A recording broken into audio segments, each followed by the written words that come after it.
and that's where I want to go.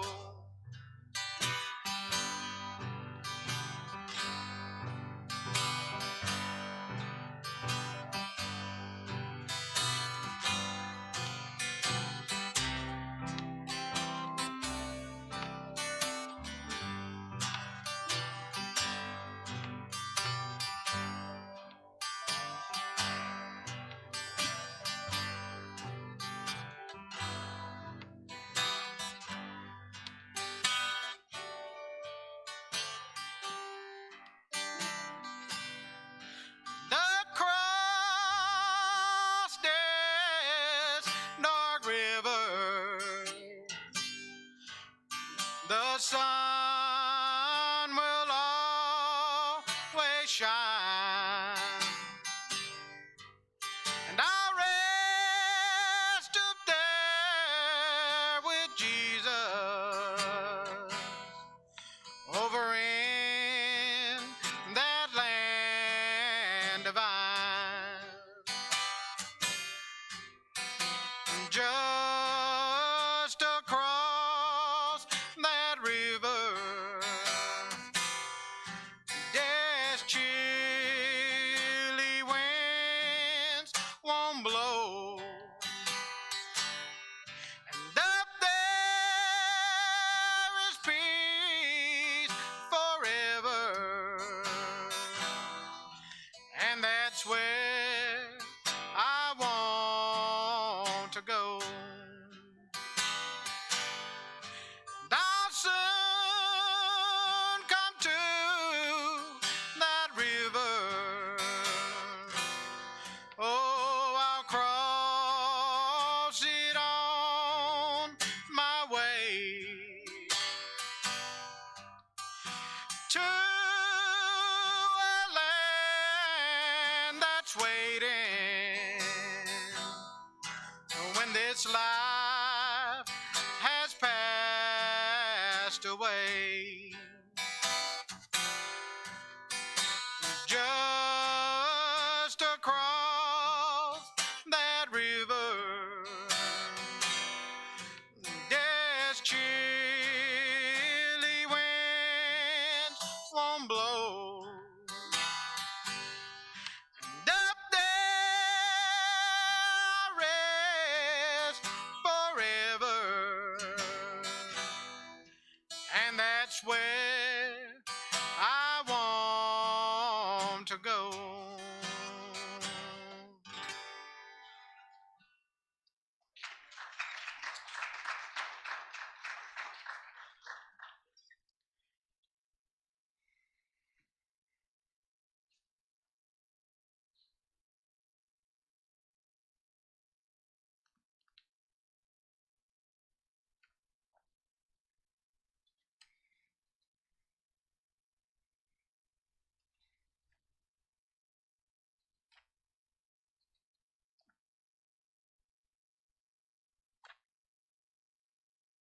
See if I can find this one. Y'all bear with me for just a moment.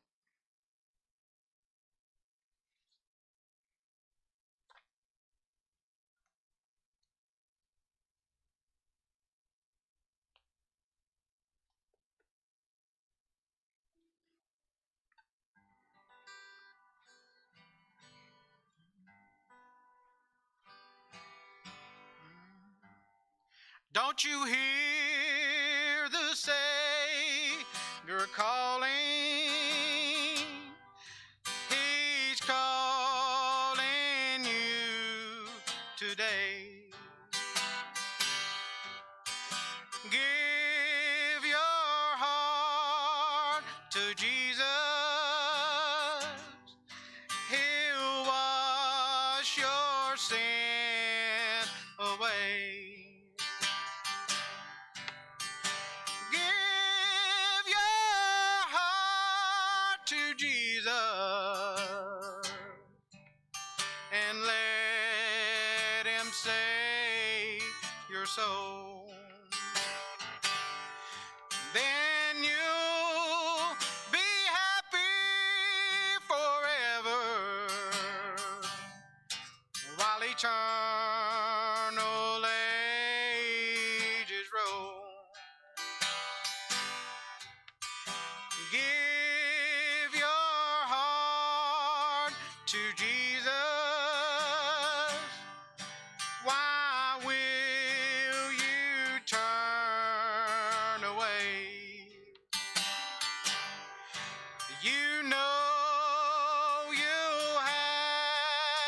to face him on that judgment day. Give your heart to Jesus and let him save your soul. Then you'll be happy forever while eternal ages roll.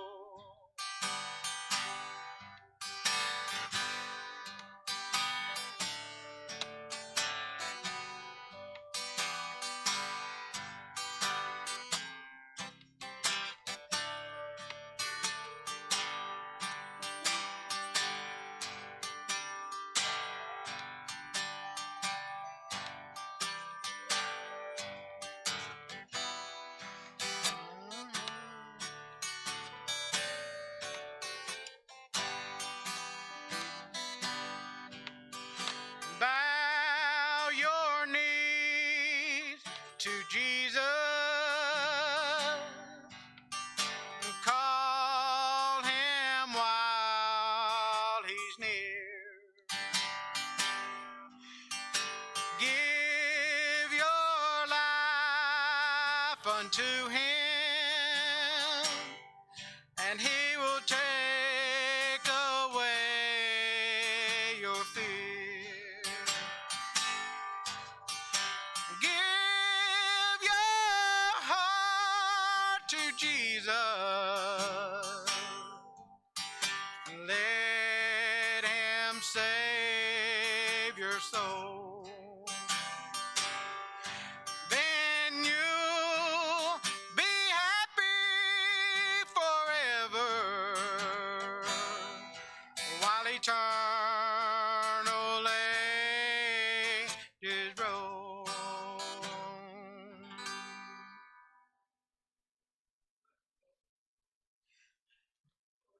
God bless.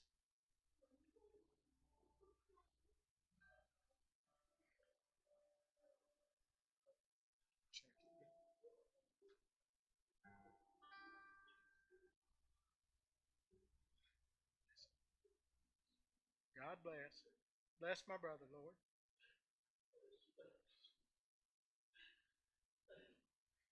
Bless him, Lord.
Brother Jeff, I thank the Lord for being here. Thank the Lord, Brother Jake, that one day I did that. I heard an old man of God one day preaching the gospel. You know, and a lot of times we take for granted that sound. But we don't just get to come to the Lord whenever we want to. The Bible said, Jesus told him, he said, no man can come unto the Father except the word which I have spoken that draws him. Amen. Brother Jake, there's got to be something that draws us out of a life of sin. There's got to be something that we want in the Lord. I wasn't satisfied where I was at. I wasn't happy. You know, when you're in sin, you think a lot of times that And there is pleasure in sin, don't get me wrong. The Bible said there was. But it's something that's going to pass away. But I had something on my heart tonight, if the Lord will lead that way, I'd like to speak on. And I'd like to start here in Philippians, the 3rd chapter and the 8th verse.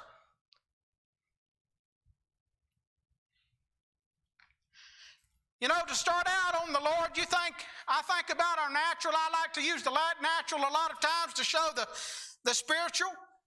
But Brother Jake, you see people in their life, they'll work their whole life, Brother Jimmy. They'll stay on a job and they'll work overtime. If they want to plan for a trip, they'll make sacrifices. Please don't let me get too loud. But they'll make sacrifices to lay by and store for something that they want to purchase, or they want to go on a trip. Maybe they want a summer home or a vacation home.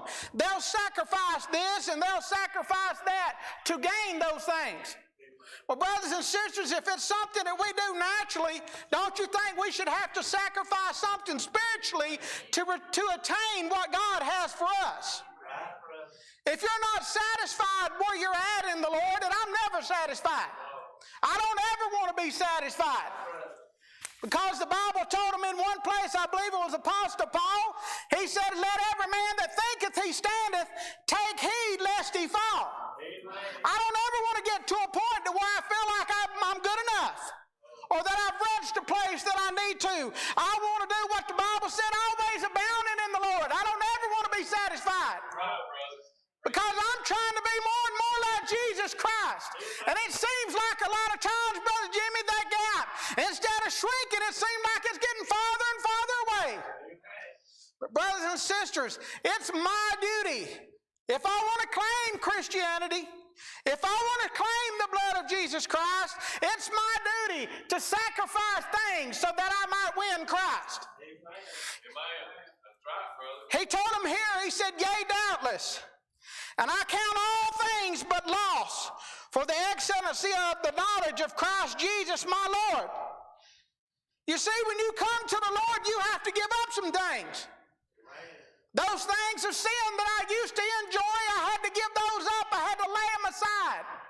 And my question is what's been on my mind, and something that I try to challenge myself with, is what am I willing to give up so that I can attain that next level in the Lord? You see people, they'll be on a job for years and years, and they'll have an opportunity that comes up, and maybe they need some additional schooling. Maybe they need to work extra hours to learn that particular skill.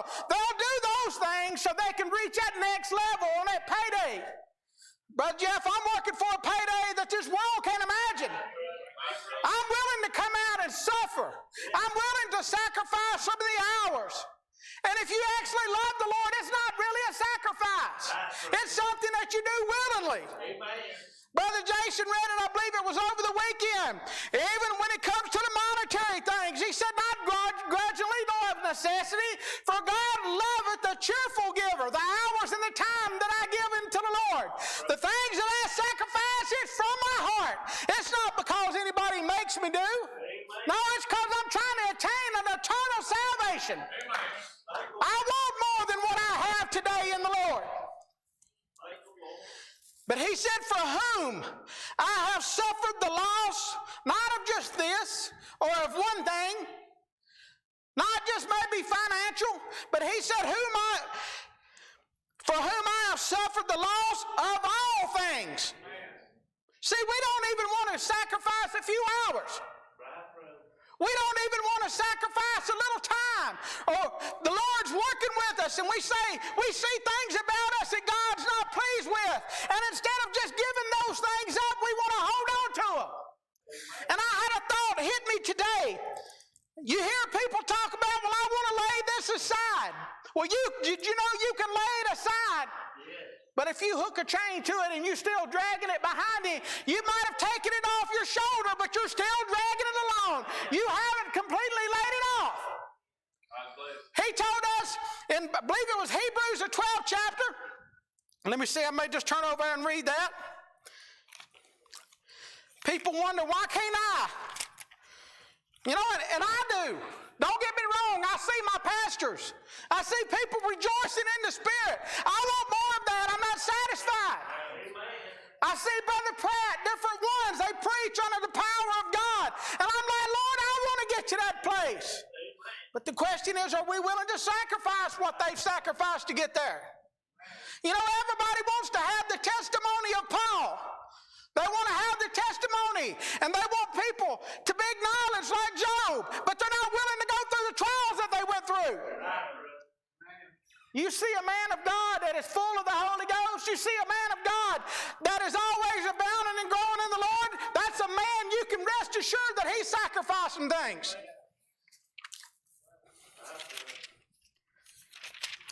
I don't want anyone to feel like I'm speaking to anybody in particular. If anything, I'm speaking for me tonight. I want the Lord to speak to my heart. That's the way He does a lot of times when I speak. Son, I see a little bit. Let's bring that little focus in just a little bit clearer so you can get a better picture of what you need to do for me. But He told us, He said, wherefore, seeing we also are compassed about with so great a cloud of witnesses, let us, if we're not careful, we want to do like most people, and they say, let you, why don't you do this? Why don't you do that? But that's not what this man was saying. He said, let us. He realized there's something I need to do. Don't you want to reach that next level in the Lord? You say you come to church and you just can't seem to grow like you want to. Maybe it's time to lay something off. You know why they prune trees? You can read it in John the 15th chapter. Jesus told him, He said, I am the vine and ye are the branches. He went on down a little bit and He said, every branch in me that bringeth forth fruit. That's great. That's what God wants you to do. But He's not satisfied with just bringing fruit. He said He purgeth it. That's why people don't get to that level. They don't want to let something go. They don't want the Lord to prune them. They don't want the Lord to, well, they have to lay something off. But if we would just let it go, and there again, we're not letting it go if we're still carrying that chain. We're not letting it go if we're still dragging it along with us. Why don't we just let it go and let God take over?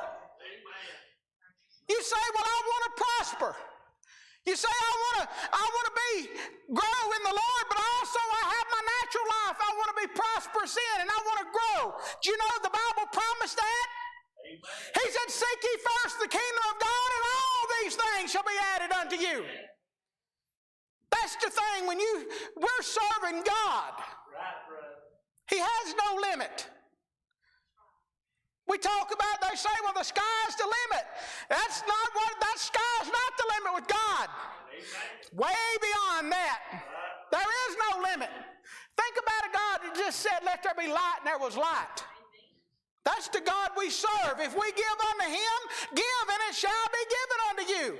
Give yourself to the Lord, and God will give more to you.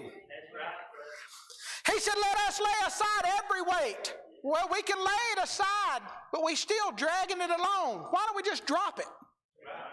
God doesn't want us to drag those things along. And the sin which does so easily beset us,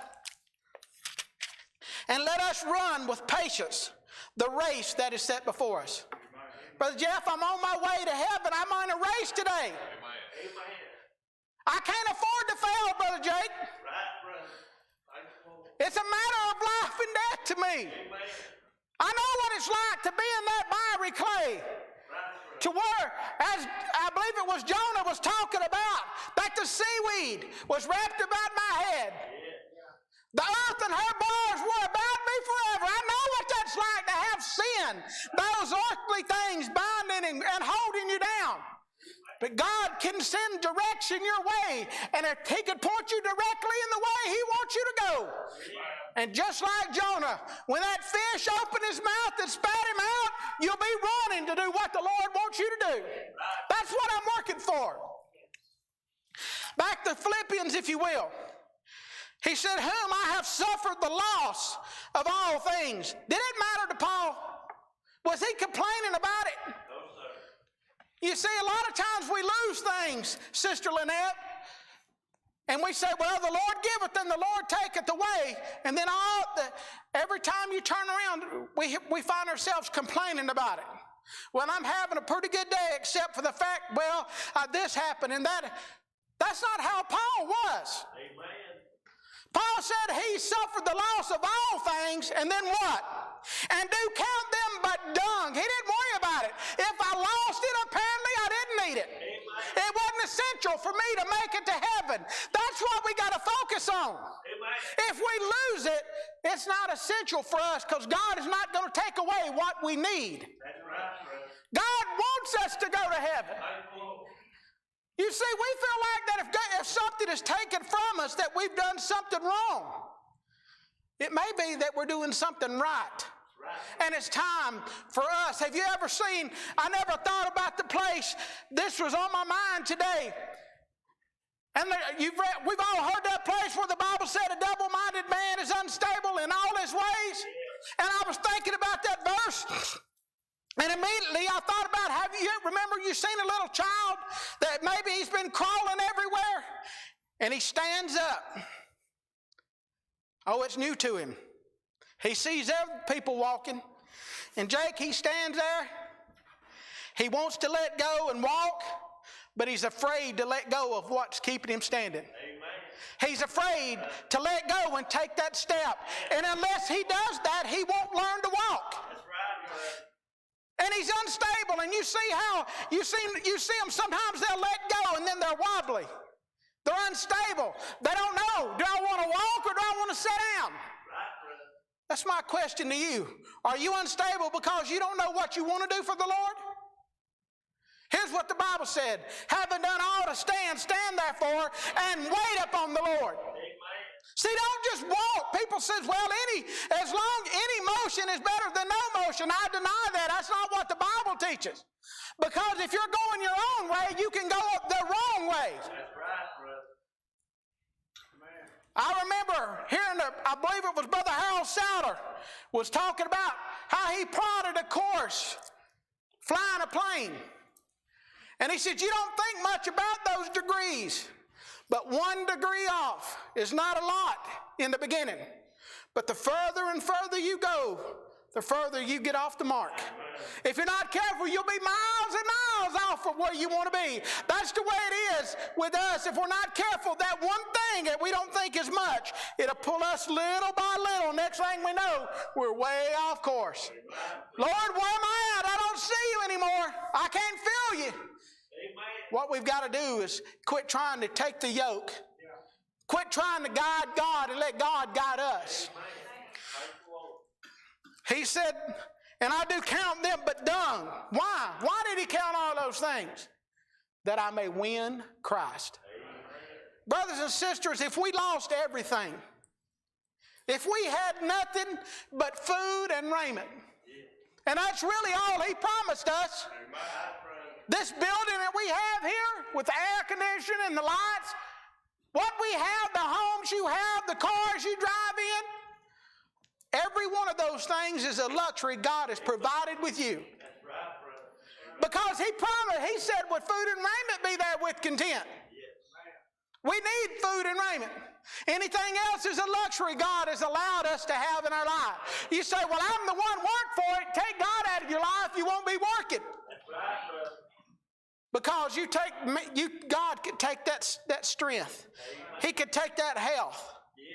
I remember old man of God preached about the old wagon wheels, and some of our other brothers will remember. He preached about that wagon wheel. He said if you break a spoke, that wheel can keep turning. You may break 2, 3, and that wheel will keep turning. But you take that hub out, everything stops. Why don't you make God, why don't you make Jesus Christ that hub and put that marriage, put that health, put that life, put all things and build it around that hub and that wheel. If you lose one, it'll keep going on. If you will, let's go to Genesis, the 22nd chapter. I won't be up long. I thank the Lord for what I can feel. I hope this will be a blessing to somebody.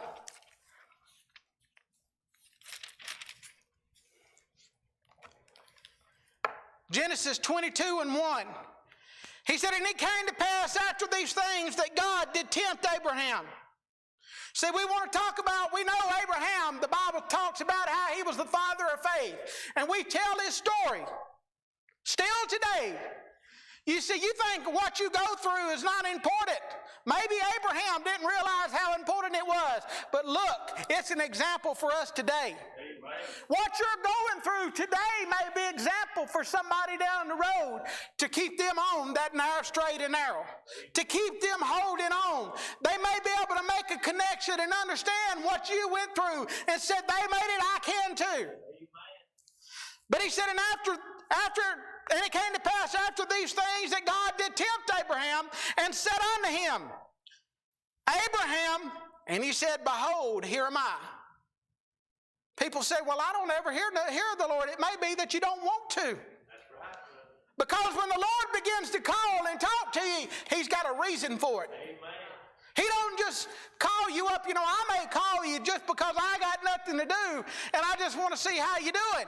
When God calls upon us, it's that he needs something done. That's right, look at Moses. When he called out of the burning bush, he had a job for Moses to do. He had something he needed from Abraham. Now, did Abraham just ignore him? No, he said, here am I, Lord. You see, if you want to do something for the Lord, if you want to attain that next level, the very first thing you have to do is let the Lord know that you're available. Here am I, Lord. Amen. You know, it's funny to me. We have our bingo night, and you see some of the timid people, which I'm not one of. I'm not timid. I'm loud. That's just how I am. But you see, the people that may be timid, you don't hardly hear nothing. But the minute they get bingo, they want to yell bingo. They want everybody to know it. What if we was that excited about having our name called when the Lord needs us? And we started shouting to make sure God. You know why they shout back there in bingo? It's because they want to know, hey, there's a prize that I want. I got the winning ticket. Why don't we get that excited? Brothers and sisters, we have the winning ticket. We have the winning ticket. Why can't we get excited and say, Lord, here I am. I want that gift. I need it, Lord. But you know what we do? We said to say, well, the Lord really don't need me. He can call on somebody else. There's a lot better people that's more qualified. God don't need me. If he didn't need you, he wouldn't call on you. He said, behold, here am I.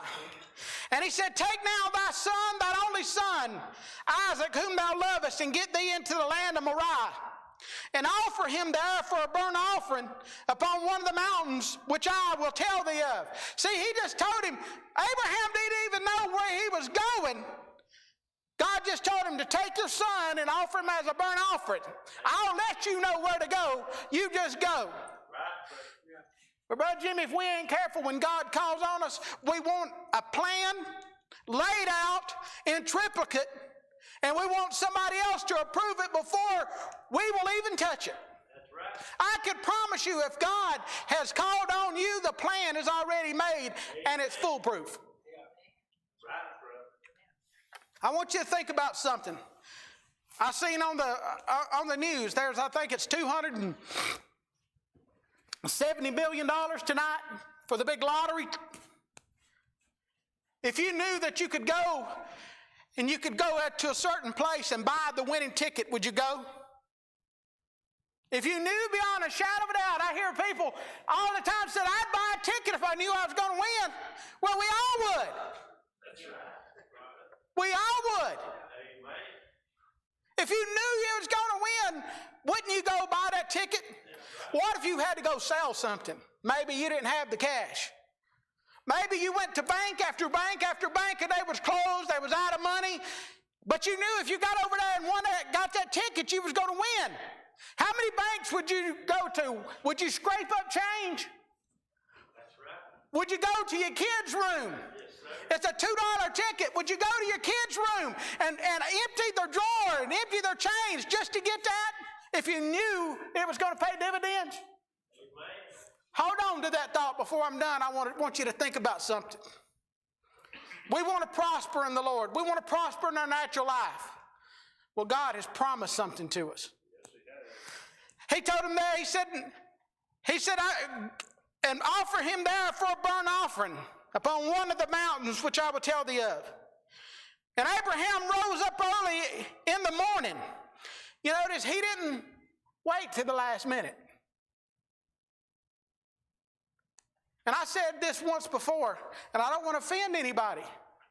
How many of us is habitually late going to work? I don't see no hands. We want that paycheck, and we know that if we're late time and time again, there's going to come a time where that man that's in charge is going to stamp your card and said, no longer works here.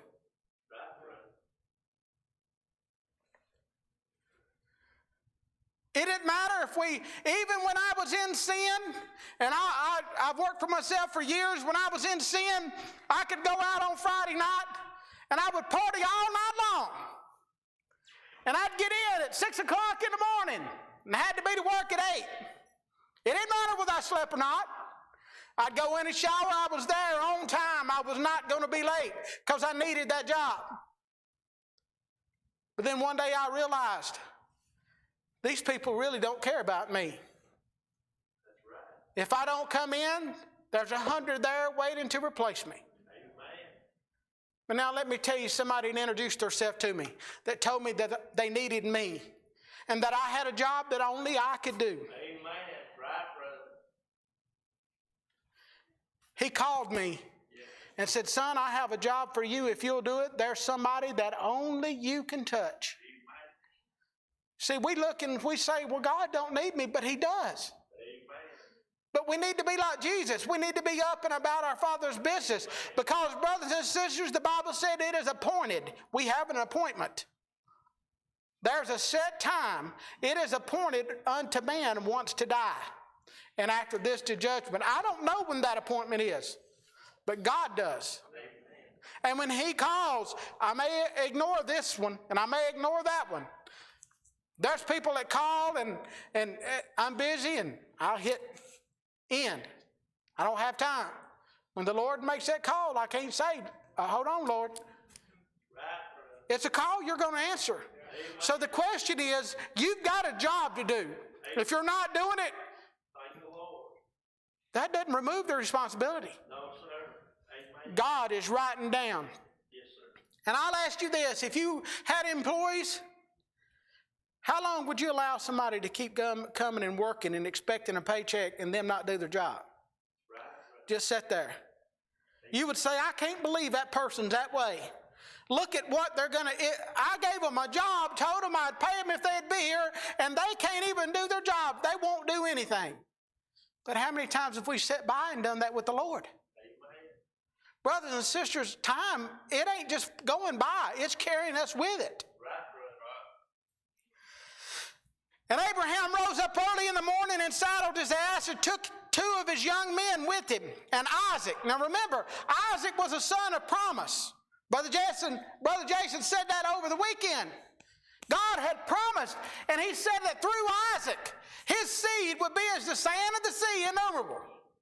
Incidentally, the Bible said that if he be Christ's, then are you Abraham's seed. That's how important Isaac was. It was in God's plan so that we could have it. We could be a seed also. It was all coming through. He was a son of promise. But God trusted Abraham, but more importantly, Abraham trusted God. He said, God, you gave him, you promised him, and I know it's impossible for you to lie. And Lord, whatever you tell me to do, I'm going to trust you.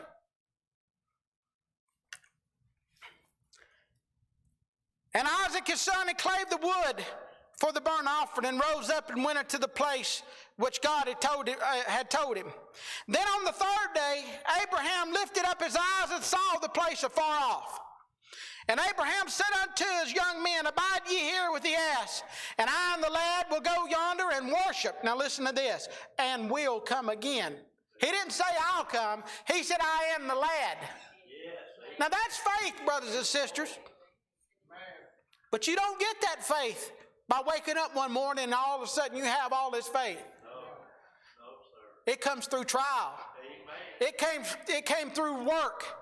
He had proved God. Remember how when David came to slay Goliath, Saul took his own armor and he put it on him.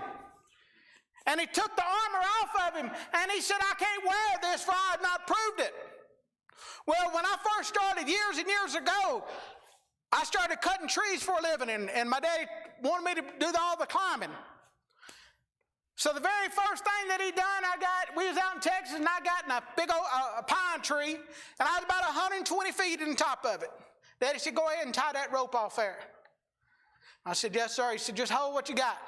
Him and my brother started pulling this tree. And they pulled and pulled, and I was like, hey, I can't stay on this tree. I'm trying to sling around the side. Daddy said, are you okay? And I said, yes, sir. And he let go. And the old tree swinging back and forth like this. Now, at the moment, it's funny, but it made me so mad. I'm like, I'm going to kill you both when I get on the ground. It ain't funny. The lunch that I eat, I don't have it anymore. It's not funny. So I got down and I was mad. And I said, I lost my temper. And I told him, I said, if that's what you're going to do, you can find somebody else. He said, son, calm down. He said, were you scared of climbing up that tree? And I said, yes, sir. He said, why? I said, because this is the first time I've ever used this equipment. I don't know. He said, now you know what I hold. You can trust it. I couldn't sling you off the side of that tree. Now you can put your trust in it. Now that's one fear you can put away. Brothers and sisters, if you want to overcome fear, you've got to test it.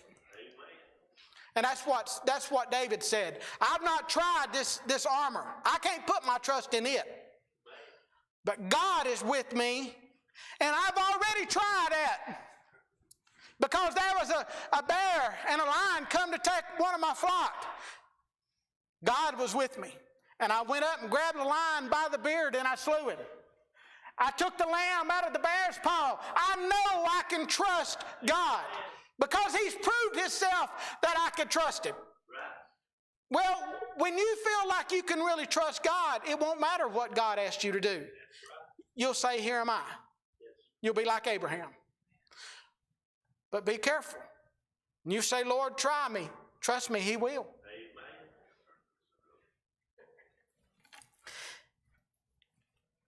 And Abraham took the wood of the burnt offering, 6th verse, and laid it upon Isaac his son. And he took the fire in his hand and a knife, and they went both of them together. And Isaac spake unto Abraham his father and said, my father? And he said, here am I, my son.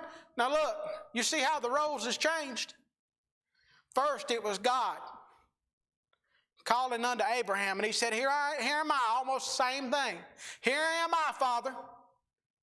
But now, Isaac, he needed something from his father. There was something he needed to know.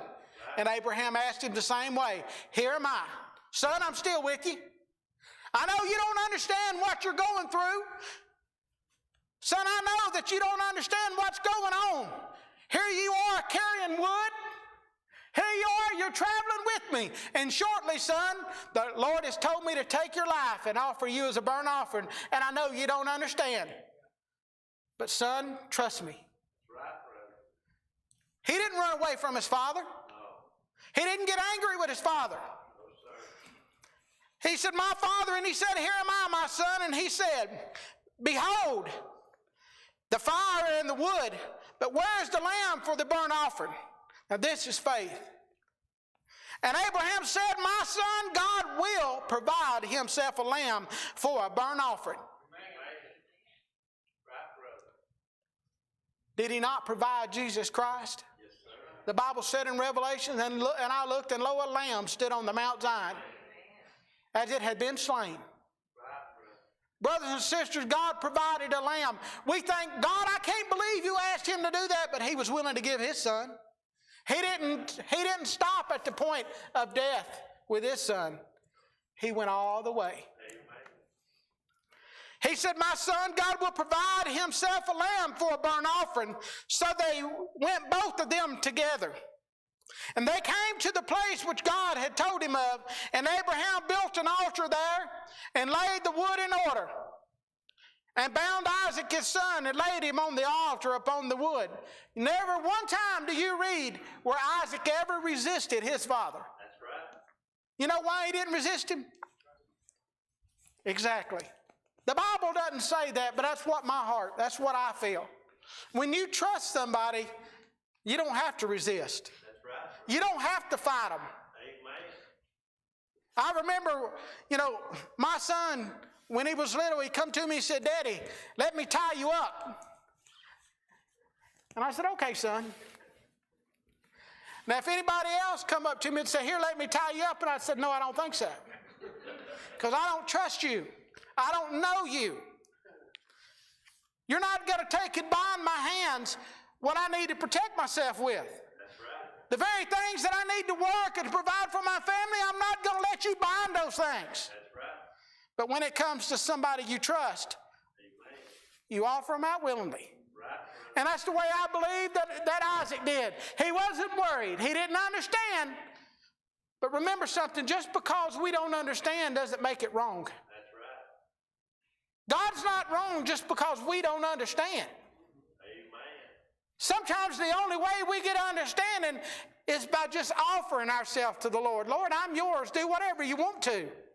Lord, without you, I'm nothing, but with you, I can go through anything. Lord, use me how you want me. Here am I." Right. But to attain that next level in the Lord, you say, "Well, I feel like the Lord wants me to do more, and I don't know how to." Just do like Isaac did. Trust him. "Here you go, Father. That's right. Help me lay aside everything I don't need." And sometimes, what did the Bible talk about? He said, "Is not my word as a fire?" You know how they purify things with fire? Right. Sometimes some of the weeds and stuff that you grow, the only way you can get rid of them almost is just to burn them out. See, we don't like the fire, but he said, "Is not my word as a fire and as a hammer that breaketh a rock in pieces?" Sometimes we got to go through the fire to get everything off of us so we can truly trust the Lord. Amen. Because I'll ask you this. Remember something. When the 3 Hebrew boys was going to be thrown in the fire, they didn't know whether or not God was going to protect them. That's right. Now, they said whether he does or not, we won't worship you. We trust the Lord. But you need to understand, they knew whatever it was, God was in control. But you couldn't make them doubt it when they throw them in, and the very things that was binding them, the fire burn off. Amen. See, sometimes that's things that we're bound with. God lets us go through the fire to loose us. Amen. And when we were loose, that's when we can walk with the Lord. Amen. He said, "And Abraham, my son, God will provide himself a lamb for a burnt offering." So they went both of them together, and they came to a place which God had told him of. And Abraham built an altar there and laid the wood in order, and bound Isaac his son and laid him on the altar upon the wood. How many times have we heard Brother Jason speak about how his mother put him on the altar? This is what he's talking about. "Father, God, I trust you. Whatever you need to do with my son, whatever it takes, save him." And Abraham stretched forth his hand and took the knife to slay his son. And the angel of the Lord called unto him out of heaven and said, "Abraham, Abraham." What did he say? And he said, "Here am I." Sometimes it's that call of the Lord. It may start a trial that we're going to go through. And sometimes when we hear him call our name, it's at the end of it. You've proven yourself worthy. You don't have to go any further. Because here's what the Bible said. "When he had tried me, I shall come forth as gold." Brothers and sisters, isn't that what we want? I want to be the purest that I can be in the Lord. I want to be a vessel of honor. Help me, Lord, to get to the place that I need to be. Take everything off me, because, Lord, anything that's unlike you is slowing me down. I don't want to be like that rich young ruler, that he done all these things that he needed to do, but he come up one thing short. See, we think it's going to be the lot of the big things that's going to keep us out of heaven, but it can be one thing. He said, if thou wouldest be perfect, and that's what we have to be. You say, I don't have to be perfect. Jesus said, be perfect. Be ye perfect, even as our Father which is in heaven is perfect. If we want to be like Him, we have to become perfect. The old things are passed away. And we say, well, you know, are you willing to give up your ways? One thing that I had to really struggle with is I've always sort of been the sarcastic type. I say what's on my mind, I just say how it is. And my daddy told me one time, my daddy said, son, just because you have the right to say it, don't mean you should. He said, there's a difference in knowledge and wisdom. Knowledge is knowing what to do. Wisdom is knowing when and how to use it. I want wisdom, not just knowledge. Help me, Lord, to maintain the wisdom. So that as the Bible talked about, he said, words aptly spoken. I want to be able to say something to you that would provoke you not unto wrath, but provoke your heart to say, Lord, I can do more, but provoke you unto good works. Because that's what a man of God done for me. Preached that word, stirred my heart up, made me feel like I could go. And that's what I'm here for. I'm not here to make you feel like you can't make it. I'm here to let you know, look what God's done for me. And if God done it for me, He will do it for you. Not that He can, but that He will do it for you. If you'll just do like Abraham and say, here am I. And the angel of the Lord called unto him out of heaven and said, Abraham, Abraham. And he said, here am I. And he said, lay not thine hand upon the lad, neither do thou anything unto him. For now I know thou fearest God, seeing thou hast not withheld thy son, thine only son, from me. And Abraham lifted up his eyes and looked, and behold, behind him a ram called in the thickets by his horns. And Abraham went and took the ram, just because God stayed his hand. Did that end it for Abraham? No. God had given him a commandment, told him something to do. You had to go offer and sacrifice. Right. He told him he didn't have to offer his son, but he still had to have a sacrifice. Right. So God provided for him so that he could fulfill. Don't worry about what you don't have. What you lack, God will provide if you'll just put the action for us. Brother Duran preaches a lot of times. He said, you know, God doesn't always call those with the most ability. He calls those with the most availability. The ones that want to serve. Because we all see people in our life that have the skill, that they have the potential, but they have no desire. That's right, I want to have both. Amen. And Lord, if I don't have the potential, do like the Bible said, Lord, create in me a clean heart. Renew a right spirit within me. Because we said it, we was talking about it before service. You may only have 5 talents, but if you go out and use them, God will turn around and give you more. He said, and Abraham went and took the ram and offered him up for a burnt offering in the stead of his son. I got one more place I want to read before I sit down. Just a brief. Going back to the lottery ticket. You say, how can I be sure that I'm going to win? Now, if you knew you was going to win, you'd do whatever it's going to take. You want to prosper in your life? You want to prosper in your spiritual life? There's a way you can do it. Psalms 1st chapter, 1st verse. Blessed is the man that walketh not in the counsel of the ungodly, nor standeth in the way of sinners, nor sitteth in the seat of the scornful. But his delight is in the law of the Lord. And in his law doth he meditate day and night. It's not a Sunday thing. It's not a Wednesday night or a Sunday morning or a Sunday night. He meditates in God's law both day and night. It's real to him. Because, see, that's the thing. We don't ever know when God's going to call on us to do something. So we better make sure we're ready when He calls. He said, but his delight is in the law of the Lord, and in His law doth he meditate day and night. What's going to happen when you do those things? And he, the person who does this, if you would just meditate, you say, well, I got mind problems. I have things bothering me. The Bible said He will keep him in perfect peace, whose mind is stayed on Thee. How many times have you thought about the Lord and the benefits of the Lord and it trouble your mind? It makes me feel good. When I start talking about Jesus Christ and heaven and what God does for me, it doesn't matter what kind of day I've had, it gets better from there. That's right, brother. The Bible said, and he shall be like a tree planted by the rivers of water. You ever seen anybody? I used to hunt a good bit, and some of the places out in Texas where to hunt, you know, some of them was desert.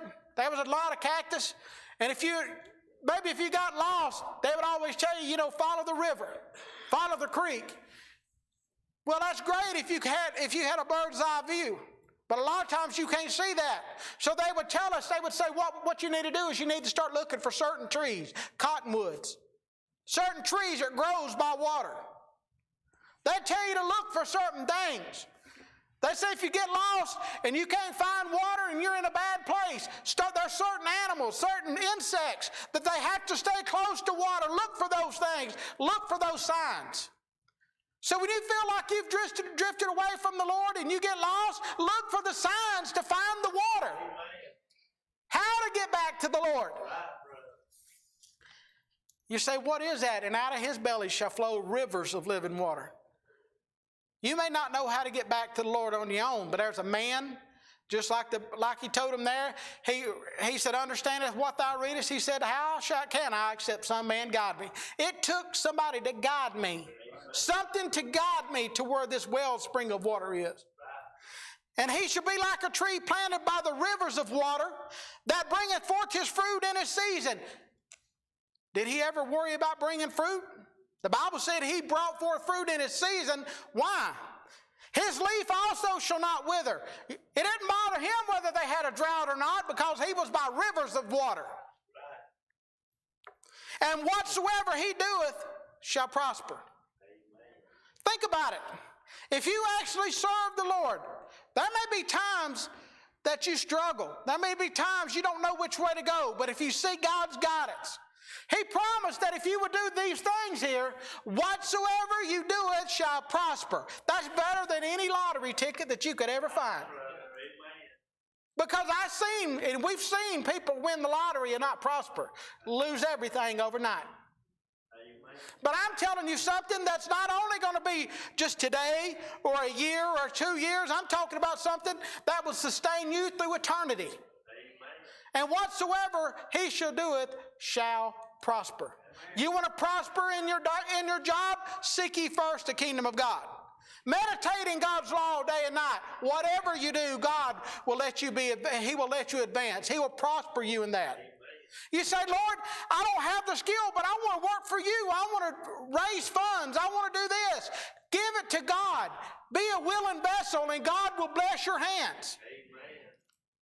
The same man that we're serving is the same man that took 5 loaves and 2 fishes.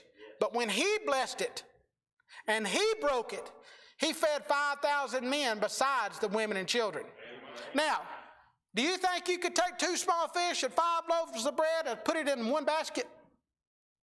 I don't think that'd be very hard at all. Just 5 loaves of bread and 2 small fish. You say, what are you going with? After Jesus broke it, after they all eat their fill, the Bible said that they took up fragments after everybody had eaten. And they took up 12 baskets. They had more afterwards than they did to start with. And that's what God does. You say, well, I'm nothing. I'm just a small fish. Look what God can do with a small fish if you're willing to be broken. If you're willing for God to break up the old life that you used to have and you put your life in his hands, he can bless. Just like one seed of corn. You take one single seed of corn, plant it in the ground. If you do what you need to and that plant grows, it has many seeds within it. That's what I want to be. I want to be able to grow and bless others. I hope what I've said tonight has been a blessing. This was what was on my heart. I hope it was okay, Brother Jeff. And I ask y'all to please pray for me. Because like I said, I'm not satisfied. What I am today, tomorrow I want to be better. Next week, I'm not sure I'll even live that long. But I want to be closer to heaven than I was today. I ask you to please pray for me.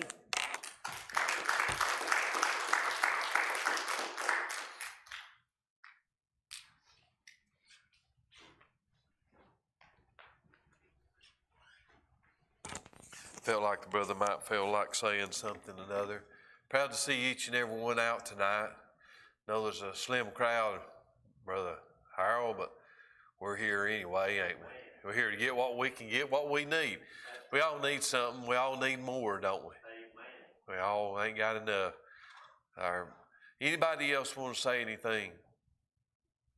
Remember Mother's Day Sunday, and for those of us that still have our mothers, let's remember them.